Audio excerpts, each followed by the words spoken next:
When small, it has not taken any shape. It is like pure soil. You will reap what you sow in pure soil. If children are taught the tenets of Iman, the Quran, and the commandments of Allah Ta'ala, and accustomed to doing them, they will attain religious and worldly happiness. Their parents and teachers will share this happiness of theirs. If they are not taught and trained, they will become unhappy. The sin of each evil they will commit will be given to their parents and teachers too. Allah Ta'ala declares in the 6th ayat of Surah Al-Tahrim, "Protect yourselves and those in your homes and under your command from the fire." It is more important for a father to protect his children against the fire of hell than against worldly fire. And to protect them against the fire of hell is to teach them Iman, the fards and the harams, to accustom them to worshipping, and to protect them against irreligious and immoral friends. The source of all kinds of immoral deeds is an evil friend.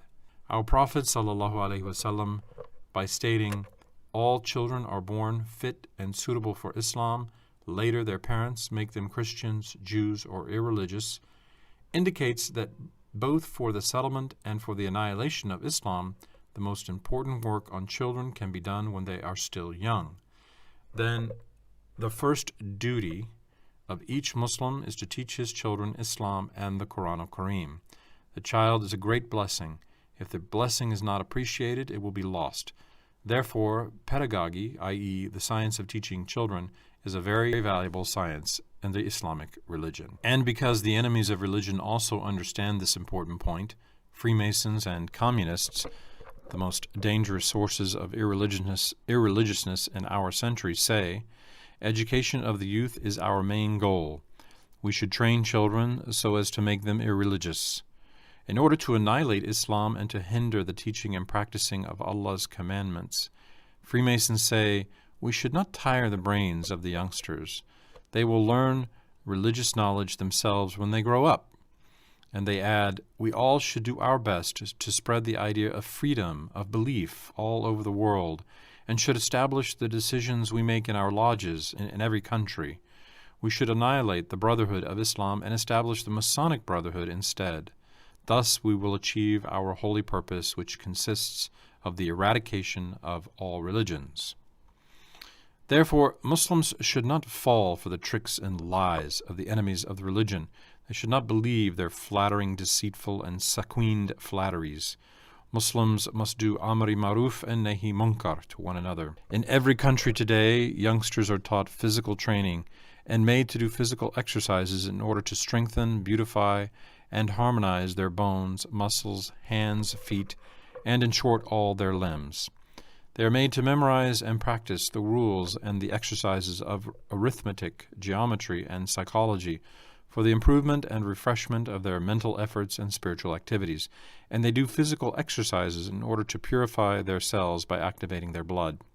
While all these and the information that will be necessary for worldly affairs are organized as lessons and duties to be practiced, is it appropriate to misrepresent it as a crime and an aggression against conscience to teach and practice Iman, Islam, the fards, the wajibs, the sunnats, and the halals, which will prepare children for real happiness in this world and the next? For everyone's comfort and peace, for improvement and progress, for attaining Allah's love and grace, for understanding the harams and the things that will cause disbelief so that everyone will avoid them.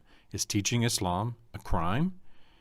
In all Christian countries today, as soon as a child is born, they impress on it all the requirements of their corrupt religion.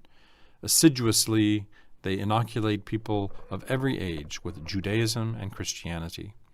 In order to steal and annihilate Muslims' belief and faith and to Christianize them, they send chests full of books, brochures, and motion pictures to Muslim countries. For example, Christians, presuming that Hazrat Isa, Jesus, alayhi salam, is the Son of God, never, absolutely not, call Allah Father or God the Father. In their novels and films, they say such things as, God the Father will rescue us. However, a person who calls Allah Ta'ala Father or God the Father loses his Iman and becomes a disbeliever. Muslims should not watch such tricky films or read such tricky novels. Here, with these and various other methods, they insidiously steal the belief of youngsters. While they name these efforts of theirs service to humanity, a right and freedom gifted by a democratic regime, isn't it injustice to name it religious propaganda, retrogression against the freedom of conscience for a Muslim to remind one of his Muslim brothers of Allah's commands? While it is considered extremely normal for a non-Muslim to put forward theories and ideas against Islam, isn't it retrogression, fanaticism, and bigotry to misrepresent it as a crime, murder, and perfidy for Muslims to talk about real and correct Islam, which the Ahl Sunnat savants have communicated and have shown as the bright way of Hazrat Muhammad? By giving Islam such names as reaction, bigotry, retrogression, fanaticism, and defeatism against secular principles, they blemish these innocent people. Isn't it a malicious lie to say that these men were primitive and abnormal, while in fact they were pure-souled, far-sighted, useful people who ran after knowledge, morals, science, virtue, and to describe those who dislike them and dislike Islam as modern, enlightened, and vigilant men? If they, on the other hand, try to object to Amri Ma'ruf and Nahi Munkar by saying that religion is free, that you cannot interfere between Allah and man, that everybody will recognize and worship his Allah according to the inspiration in his conscience, and thereby extinguish our iman, an inheritance from our ancestors, and on the other hand, offer youngsters poisonous books and magazines through false advertisements that are prepared by missionaries called Jehovah's Witnesses with tricks and plans under the name of Islam in order to annihilate Islam, won't Muslims become hurt? Unbelievers who have focused all their energies and efforts on the extermination of Islam from the earth, and who would not tolerate younger generations being curious about Islam, which might lead them to making research and consequently learning Islam despite all the strenuous interceptive measures, get mad with a fire of grudge, malice, and revenge from head to toe when they hear about the statements of Ahl Sunnat savants, rahmatullahi ta'ala alayhim ajma'in. Drawing pictures of turbans, beads, and beards in their TVs, newspapers, and magazines, they say, "The black force has risen from its grave. Reaction!" As their bodies and souls will burn eternally in the fire of hell as a punishment for their disbelief, so too their foul souls burn in this world. Radio and television programs of this sort are very harmful. Muslims respect one another, run to help one another. When they see others in trouble in religious or worldly matters, they rescue them. They love and revere the month of Ramadan, the holy month in which Muslims have to fast. They love and revere those who fast. They love and revere mosques, the adhan, the call to prayer, those who perform namaz, prayer, and those who walk in the way of the ahkam-i-islamiyah. As the Quran is read or recited, they listen to it silently and with reverence. Keeping the Quran above any other book, they don't put anything on it. They do not read it at musical or cocktail parties while playing or at places of entertainment. When it is read improperly, they leave the place without listening, if they cannot silence it. When they see the Quran or its pages or its lines or its letters or all respectable or blessed names at low, despicable places, they at once raise them, their hearts aching. They observe the rights of all human beings and animals. They don't attack the property, souls, or chastity of disbelievers or foreign visitors. They pay their taxes in time, and they don't violate the laws. They obtain the love and respect of everybody by living in accordance with the high moral principles of Islam.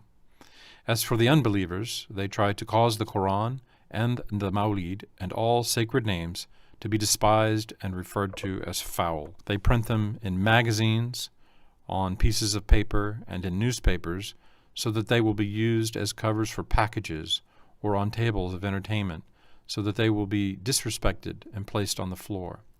In plays, in comedies, in cartoons and films, in records and on radio and TV programs, they make fun of Muslims, great religious men, and commandments of Allah Ta'ala.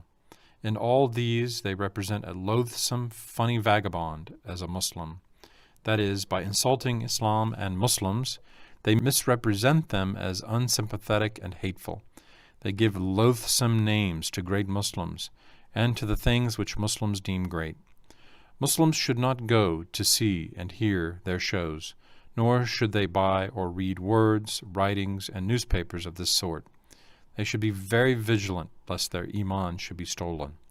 If a Muslim who criticizes a religious savant or finds a religious book erroneous and full of mistakes, performs namaz, fasts, and avoids the haram, then oral and written statements made by this person are worth studying, and that savant or that book must be scrutinized.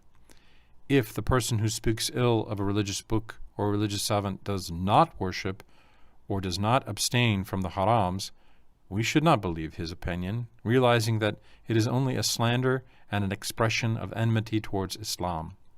Blemishing religious men, rahmatullahi ta'ala alayhim ajma'in, and religious books has been a tool, a weapon for the enemies of Islam today. A savant only can appreciate a savant. Only the nightingale appreciates the value of a rose. Only the jeweler perceives the carats and gold. And only the chemist understands the genuine pearl.